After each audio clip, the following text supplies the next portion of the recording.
Rita is watching the temperature gauge creep towards the red. The car, the one she didn't want to buy but which Berndt said was the best they could afford, is rattling along at its top speed just shy of 100 kilometres an hour. The air conditioning hasn't worked since they left Sydney, and the vents are blowing so much hot air onto her arms and face that she feels like she's sitting in a fan-forced oven. It's 12:30, and the car's dashboard says the outside temperature is 41 degrees Celsius. The road stretches in a straight line for miles, shimmering like oily water in the heat.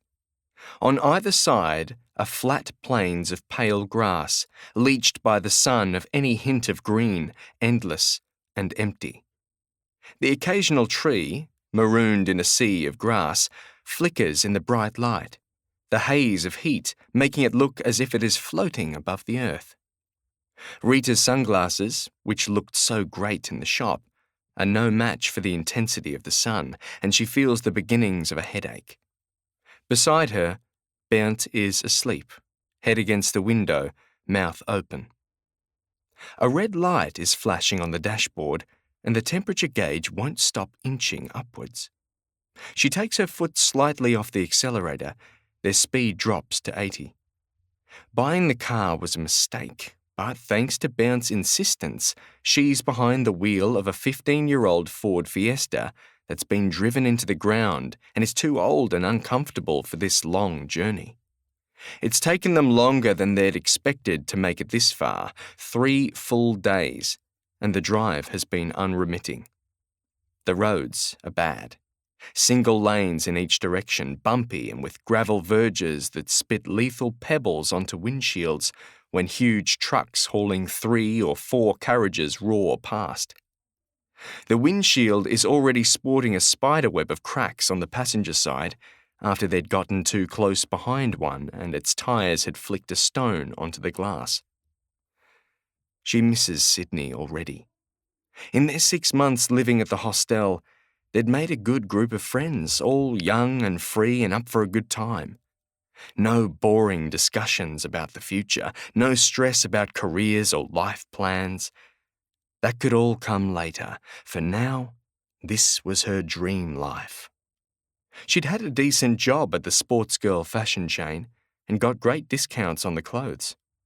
They'd partied hard, lots of late nights in the bars and nightclubs of the city and hanging out in the hostel drinking, talking and laughing. Even in winter, Sydney was balmy compared to Berlin, and they'd spent long sunny days by the beach, weekends in the Blue Mountains, even a couple of trips to New Zealand and Fiji. Then, a few weeks ago, Berndt had met a crusty older German who'd been at the hostel for a few days. She remembers him sneering at their version of backpacking. "You are all sitting here drinking your flat whites and cocktails, taking your Instagram pictures. You have seen nothing real. This is not traveling. This is just posing." Maybe I like posing, she'd thought, and brushed it off for the self-righteous posturing it was, but Berndt had been stung. He wants to be a traveller, to have a real adventure. In order to extend their visas and spend another year enjoying the easy-going beach life in Sydney, they'd always known they'd need to spend 3 months working in rural Australia. It's part of the deal, and she'd almost been looking forward to it. But there was no hurry, and everyone had told them to wait for the Australian winter because summer in the Outback is an inferno of heat and dust. But after the contemptuous remarks, Berndt thought of nothing but heading inland. They loved the heat, he said. Hadn't they both spent every summer they could on the beaches of Portugal and Spain? He even turned down the chance to work on a vineyard outside of Sydney. That was too familiar, he said.